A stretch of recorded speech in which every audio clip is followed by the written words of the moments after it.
In our headlines on this Monday afternoon, March 27th, here in South Korea.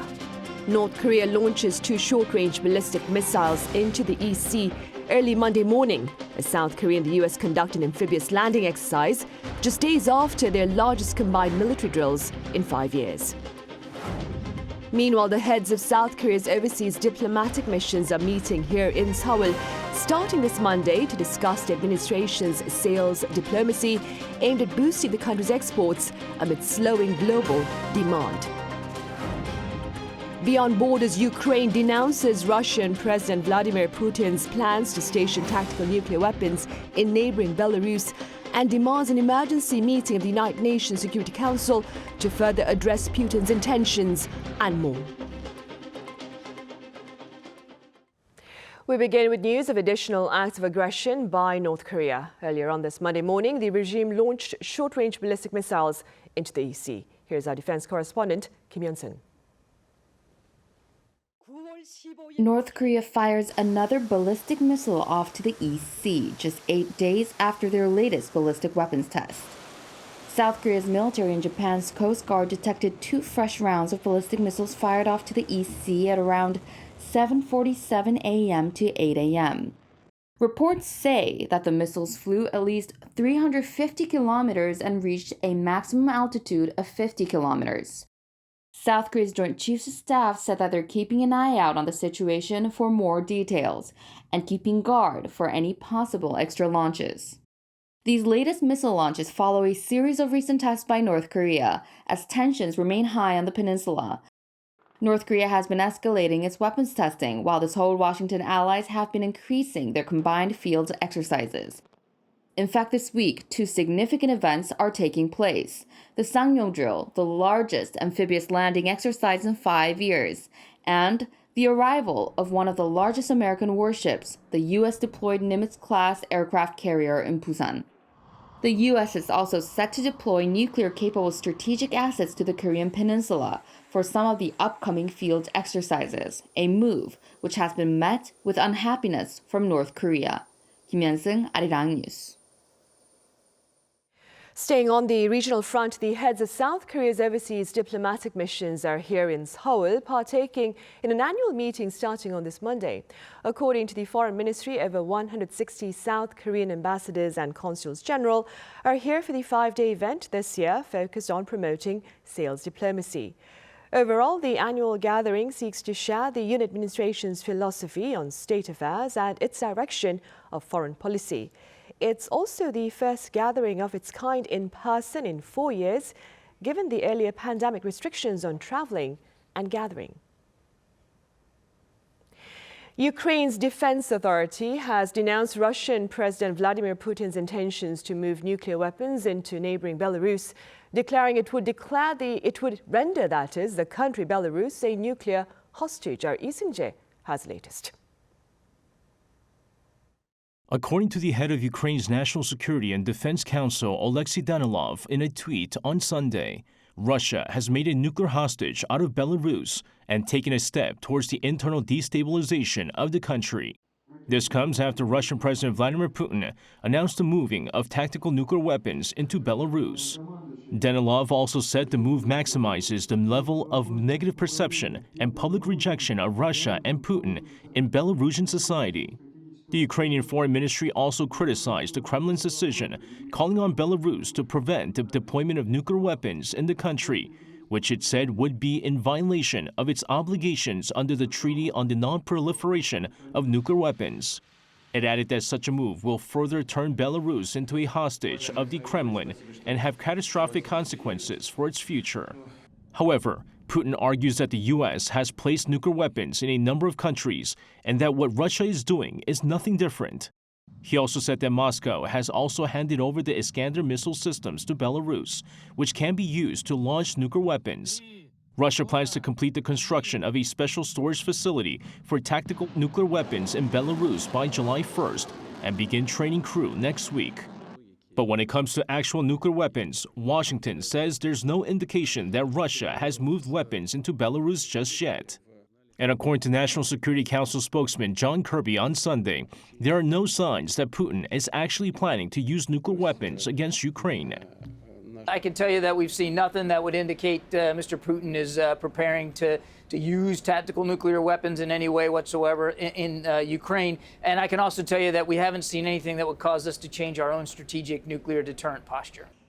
He added that the U.S. monitors the situation on a daily basis and has seen no signs that would have Washington change its strategic deterrence posture. However, some experts say that Moscow may be preparing the use of tactical nuclear weapons against Ukraine as opposed to strategic high-powered long-range nuclear weapons. Lee Seung-jae, Arirang News. Back on the local front, the wildfire that broke out on Manisan Mountain in Gangwon County in Incheon has been extinguished. Authorities say the fire was put out this Monday morning after burning some 220,000 square meters of land, or some 30 soccer fields. No casualties have been reported, and the 8 residents who had been evacuated have safely returned home. The fire broke out Sunday afternoon and it was extinguished before reaching the nearby Cheongsusa Temple, South Korea's treasure number 161.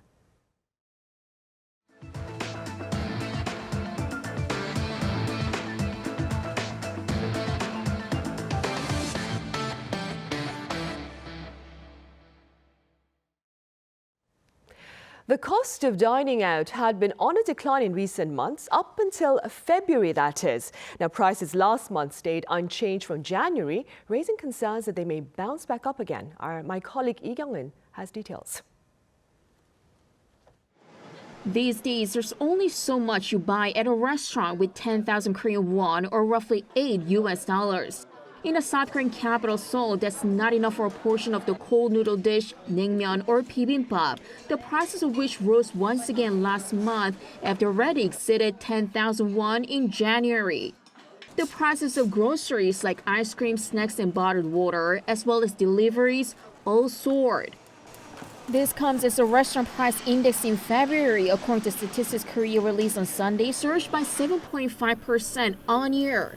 It's much moderate figure compared to the 30-year high of 9% recorded last September. Despite remaining higher compared to last year, the index since then has been declining monthly thanks to tiny monetary policies to tame inflation. But the February figure raises concerns over price pressures once again, as it is unchanged from January, ending the recent slowdown trend. And that's not just a problem for consumers, as slumping domestic consumption deals a blow to local businesses and the domestic economy as a whole. With dwindling consumption coming with slumping exports, the 2 major pillars of the domestic economy, the South Korean government is planning to roll out a set of plans to boost spending as early as this week. They would include a large-scale sales festa and the onnure gift certificates that could be used in traditional markets and discount coupons for groceries. But authorities say the measures were put in place only to an extent where it don't trigger price surges through increased demand. Lee Kyung-in, Arirang News. And government officials are also framing out an action plan to better address Korea's record low fertility rate and other related challenges. According to Seoul's Economy and Finance Ministry on this Monday, a long-term strategy will be shared within the first half of this year, centered on the country's population, industry, foreign relations and climate change. The strategy will include policies that promote productive work-life balance and gender equality in the workplace. South Korea's fertility rate tumbled to an all-time low of 0.78 last year. In other news, South Korean fugitive Kwon Do-hyung, better known as Do Kwon overseas, is looking to appeal a Montenegrin court's decision to extend his detention by up to 30 days following his arrest at a local airport for possession of fake documents. Our Shin Ha-young has more.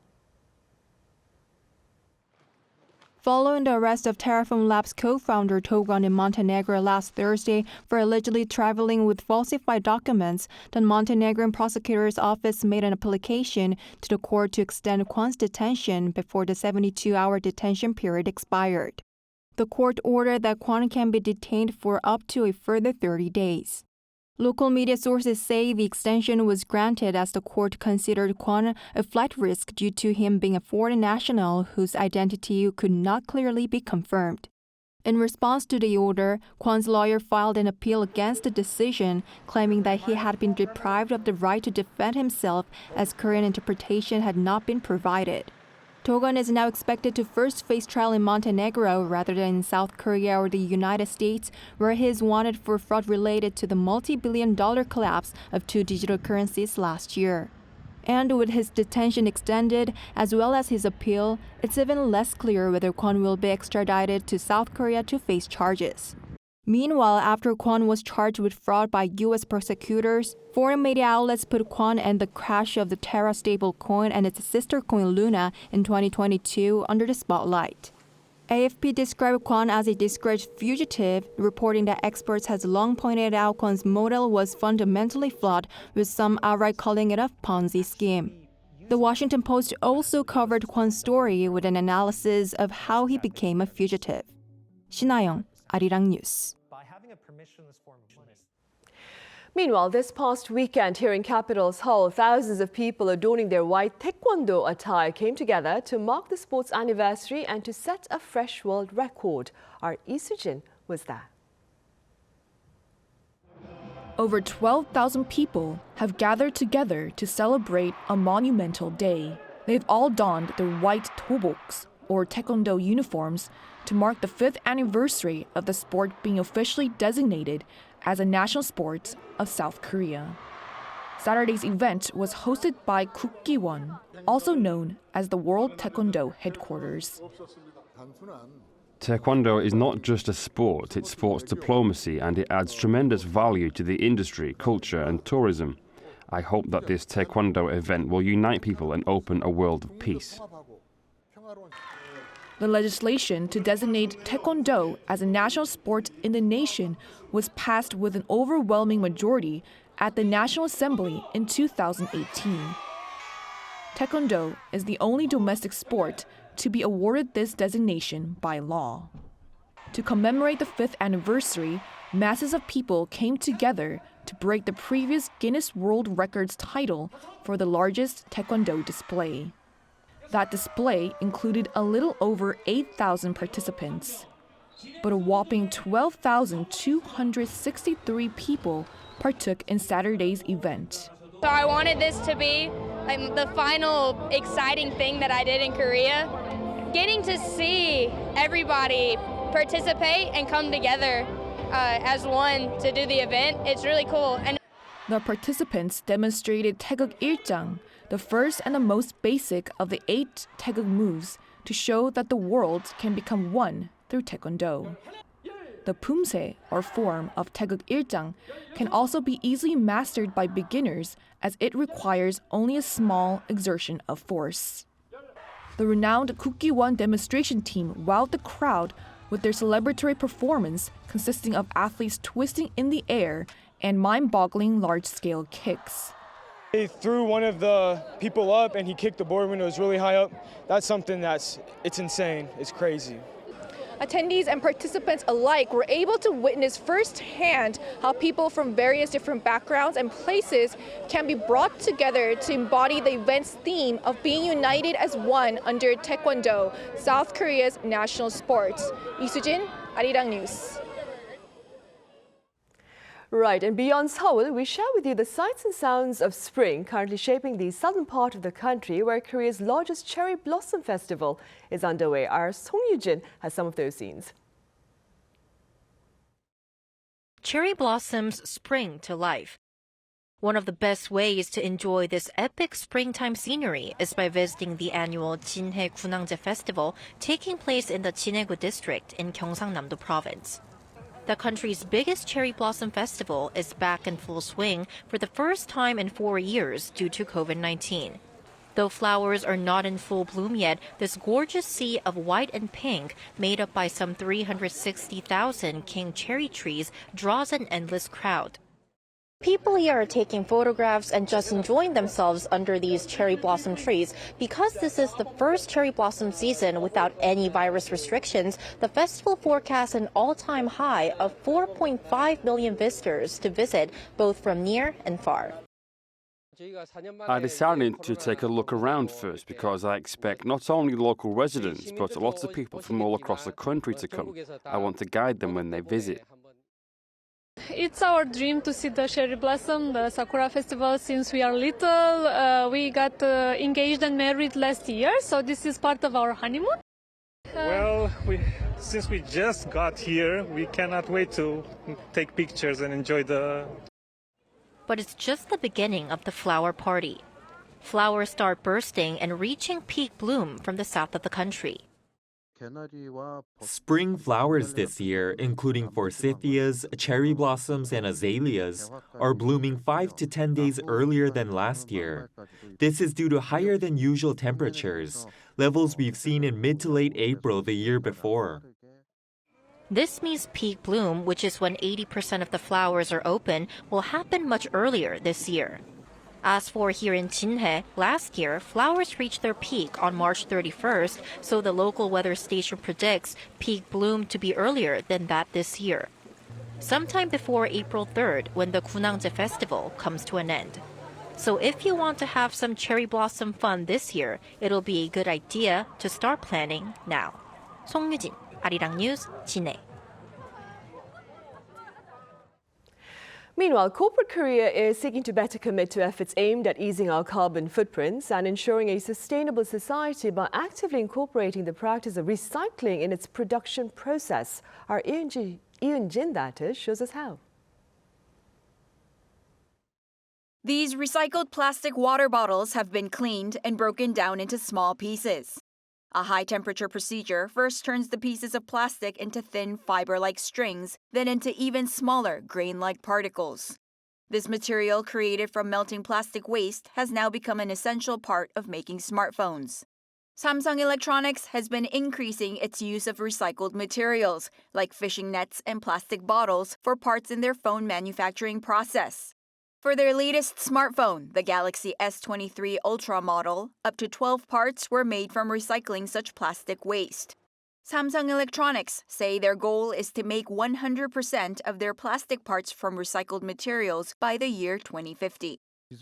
Developing power saving for our products and maximizing resource recycling in the production process, our goal is to use innovative technology to achieve carbon neutrality by 2050. Other large companies are also making efforts towards actively utilizing recycled materials. LG Electronics offers a recycling program where they take back unwanted home appliances. This program makes it easier for LG-branded appliance owners to discard large electronic appliances while allowing the company to extract and recycle reusable materials like plastic, copper, gold, and silver. The amount of recycled plastic Hyundai Motor Group uses in manufacturing its Kia EV6, the eco-friendly electric model, comes to roughly 75 500-milliliter plastic bottles. In the production industry, tens of thousands of tons of recycled plastic are used in new products every year. As more companies look at sustainable management, the number of products using recycled material is increasing. But the problem is cost. This has brought up concerns over the high costs involved in the recycling process, eventually leading to higher product prices. These companies have said, though, that moving towards environmental protection and sustainable management is indeed the way forward, and that efforts will be made so that these costs are not passed on to consumers. 이은진, Arirang News.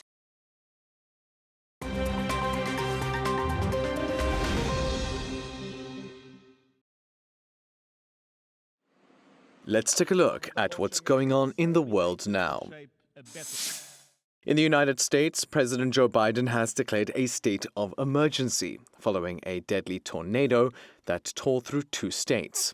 Making the announcement on Sunday local time, the state of emergency will allow Mississippi and Alabama to receive federal assistance after the tornado wreaked havoc on Friday night. According to reports, at least 26 people were killed in the storms, with 25 of the dead in Mississippi.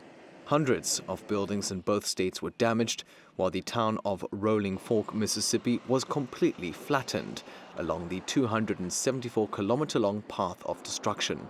Rescue operations are underway to locate those still missing. The tornado was rated EF-4 on the scale to measure the intensity of such storms, the second highest rating possible. Meanwhile, in Israel, Prime Minister Benjamin Netanyahu has fired his defense minister after he urged the PM to pause controversial plans for judicial reform, which would limit the powers of the courts. The sacking of Yoav Gallant was announced on Sunday, and it came just one day after the defense minister said that moving ahead with the judicial reform could threaten the country's national security. Gallant's statement followed pledges by some military reservists to halt their national service in opposition to the change. It also comes amid weeks of protests by hundreds of thousands of people. The judicial reform, if passed, allows the Israeli parliament to overrule Supreme Court decisions with a simple majority. It would also allow the government to nominate judges and remove the court's ability to determine government appointments unreasonable. Turning to the United Nations now, as the international body has made almost 700 commitments to water conservation and providing clean, universal access to it. The non-binding pledges come as part of the Water Action Agenda. They were adopted at the UN 2023 Water Conference at the UN headquarters in New York, which closed on Friday after a 3-day session. Among the hundreds of commitments was the creation of a UN envoy for water and a scientific panel. It was the first global water conference in almost 50 years and was attended by around 2,000 people, including government representatives, scientists, and academics. Despite the progress, some experts are concerned that the non-binding nature of the pledges will do little to help. And finally, Hollywood actor Jonathan Majors has been released from police custody after being arrested on charges of assault, strangulation, and harassment. According to reports, Majors was taken into custody in New York City on Saturday local time after a 30-year-old woman made a 911 call and alleged that he had assaulted her. He was charged, then released a few hours later. An attorney for the actor has since said that there is evidence proving his innocence, including footage from the scene where the alleged assault took place, and that the accuser has recanted her story. The 33-year-old actor is known for his recent appearance in Creed 3, as well as Marvel projects, including Ant-Man and the Wasp, Quantumania, and Loki. Matthew Ashley, Arirang News.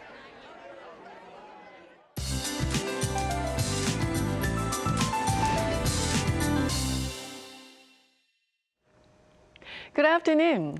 After the cherry blossoms bloomed this weekend, 14 days earlier than usual on Saturday in Seoul, and the second earliest since records began in 1922, the last week of March kicked off on a freezing note for some, with a cold wave advisory issued. But along with sunshine, highs are rising fast to the mid-teens in most parts of the country, easily surpassing temperature gaps of 15 degrees across Korea. But due to big fluctuations in temperatures, many are coming down with a cold these days, so take good care of yourselves. Much improved air quality is welcomed by all of us under sunny skies today. Meanwhile, a dry weather advisory remains in place in the capital, west of Gangwon-do, and parts of Chungcheong-pukto provinces. Drink plenty of water to stay hydrated and be careful with anything that could cause a fire. This round of spring cold is short-lived with a gradual rise in temperatures, reaching the 20s by the end of the week. Meanwhile, the dry spell gets worse with more sunny days. That's Korea for you, and here's a look at the international weather conditions.